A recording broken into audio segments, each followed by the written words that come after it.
महासंघ की तरफ से एक ये अनूठा कार्य किया जा रहा है। पूरे भारत का माहौल बिल्कुल राममय हो रहा है और हमें इतना बड़ा हम सौभाग्यशाली हैं कि हमें ये मौका मिला 505 साल की अवधि के बाद श्री राम प्रभु का जो मंदिर स्थापित हो रहा है, उसमें हमें कुछ करने को श्रम मिला या थोड़ा सा भी देन का वो रहा। इसके अलावा कार्यक्रम की जानकारी सुरेश जी देंगे। धर्म यात्रा महासंघ विश्व हिंदू परिषद श्री श्याम भजन सिंधा सेवा परिवार के तत्वाधान में 2100 माता सीता की रसोई के लिए तेल के पीपे शोभा यात्रा के साथ गंगा माता का मंदिर स्टेशन रोड ठीक 12:15 बजे राजस्थान के मुख्यमंत्री आदरणीय श्री भजन लाल जी शर्मा के द्वारा राज्यपाल महोदय श्री कलराज जी मिश्र मंदिरों के संत और महंत के सानिध्य में हरी झंडी दिखाकर इस रथ को रवाना किया जाएगा। इस यात्रा के दौरान हाथी, घोड़े, ऊंट, बग्गी, विशेष रूप से जयपुर महानगर में जितने भी मंदिर है उनके सभी संत और महंत बग्गियों में विराजमान होंगे। छोटी चौपड़ सीताराम जी के मंदिर, विशेष रूप से राम स्वरूप की झांकी, ऐसी प्रदर्शनी, ऐसा संचालन होगा कि मानो अयोध्या का राम मंदिर हमारे साथ चल रहा है। इस यात्रा के दौरान चांदपोल बाजार, त्रिपोलिया बाजार, बड़ी चौपड़, रामगंज बाजार, रामगंज चौपड़ और गलता गेट जाकर यह शोभा यात्रा समाप्त होगी। और जैसे ये समाप्त होगी, इस समाप्ति से पहले बीच बीच में हमारे डिप्टी सीएम कुमारी दिया कुमारी जी, हमारे सांसद रामचंद्र जी बोरा, हमारे जो भी एमएलए साहिबा हैं वो सभी, डिप्टी सीएम प्रेम जी बैरवा, यहाँ तक कि हमारे जो 2 विधायक हैं जो मुस्लिम समाज के हैं, उन्होंने भी अपनी स्वीकृति दी है इस यात्रा में शामिल होने के लिए। सौभाग्य की बात है, धर्म, व्यापार, उद्योग, समाज, राजनीति, स्कूल, कॉलेज, विद्यार्थीगण और रास्ते भर में फूलों की बारिश, आरतियां, प्रसाद का वितरण, ये सभी क्रम से चलते रहे। श्याम भजन संध्या परिवार इस राममय माहौल में शामिल होने जा रहा है, ये हमारे लिए बहुत सौभाग्य की बात है। इसके अलावा और हमारे सारे घर वाले या परिवार वाले, सारे संघ के मेंबर, ऐसा लग रहा है कि जैसे घर में कोई विवाह हो रहा है और उसकी तैयारियां कर रहे हैं। इस तरीके से सब लोग तैयारियां कर रहे हैं। और जो तेल का पीपा है वो भी एक अलग नई डिजाइन से, रूटीन से नहीं, नई डिजाइन से तैयार किया गया है। आप सभी को प्रणाम।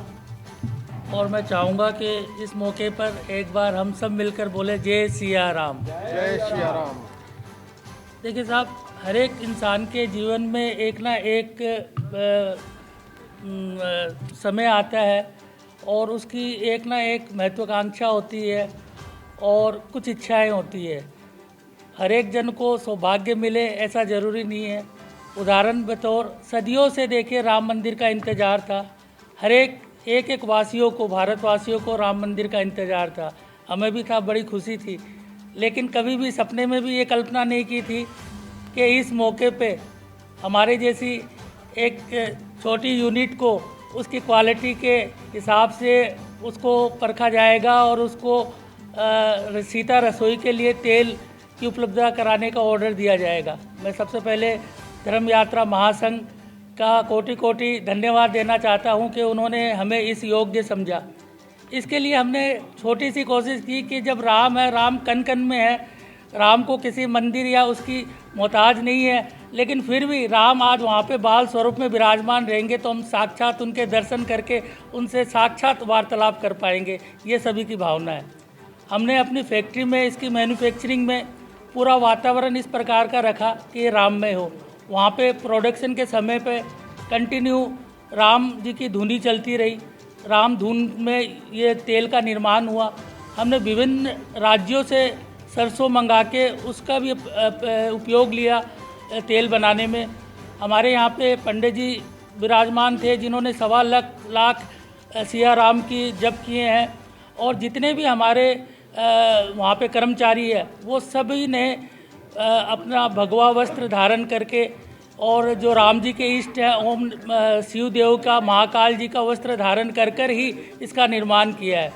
और एक एक पीपे को हमने उसी स्वच्छता से रखा है जैसे कि वो स्वयं राम की मूर्ति हो। तो ये हमने एक कोशिश की है, और हर पीपे में मुझे लगता है कि राम का वास है। और ये शोभा यात्रा सिर्फ इसी के लिए नहीं निकाली जा रही है कि भाई अब इसका वो है, लेकिन इसमें क्या सबकी प्रत्यक्ष अप्रत्यक्ष रूप से सबके दर्शन होंगे, तो सबकी उसमें शुभकामनाएं। हमने एक कोशिश की है कि एक राम जी के नाम का पत्र, मतलब पत्र मेरे राम का भी अभियान चलाया है, जिसमें हर नागरिक पत्र श्री राम को लिख सकते हैं और उसको अयोध्या तक पहुंचाने की जिम्मेदारी धर्म यात्रा महासंघ और श्री श्याम भजन मंडल ने एवं कबीरा तेल ने ली है। देखिए, सबसे पहले तो धर्म संस्था ने और विश्व हिंदू परिषद ने और जो भी राम तीर्थ ने है, उन्होंने ये निर्णय लिया कि जो भी खाने के पदार्थ इस्तेमाल होंगे राम जन्मभूमि में वो सात्विक प्रवृत्ति के हो। आप मर्यादा पुरुषोत्तम को अपन रिप्रेजेंट कर रहे हैं, तो उसमें सरसों तेल भी एक ऐसा आता है जिसकी हिस्ट्री कम से कम 6000 साल पुरानी है। मैं आपको एक बात बता देता हूँ कि जब दशरथ जी का देहांत हुआ था तो उनकी बॉडी को कई दिनों तक रखना पड़ा था, क्योंकि कोई भी पुत्र उनके समक्ष नहीं थे, तो उनकी बॉडी को भी सरसों तेल में ही प्रिजर्व किया गया था। फिर हनुमान जी जो शनि देव को तेल लगाए हैं वो सब कथा जानते हैं, तो इसका धार्मिक भी बहुत महत्व है सरसों का, और राजस्थान खासकर सरसों के लिए प्रसिद्ध है। तो इसके लिए सरसों के लिए चयन राजस्थान से ही होना था, इसमें हमें सौभाग्य मिला। अब हमने इसमें थोड़ी सी ये कोशिश की कि विभिन्न राज्यों से हमने सरसों मंगाई। ना सिर्फ राजस्थान की सरसों है, इसमें बंगाल की भी सरसों है, बिहार की भी है, यूपी की भी है, हरियाणा की भी है। तो इस प्रकार से हमने सरसों को मिला के, ताकि राम के पास, क्योंकि राम हर कण कण में है, हर एक पूरे भारतवर्ष में है, और कोई पर्टिकुलर जाति का नहीं है राम, मतलब राम एक विचारधारा है, तो मैं ये मानता हूँ। तो इसके लिए हमने कोशिश की कि उसमें हर एक जगह की मिट्टी की खुशबू आए सरसों में, और इस प्रकार से हमने सरसों का निर्माण किया। हाँ, निर्माण के समय में सरसों की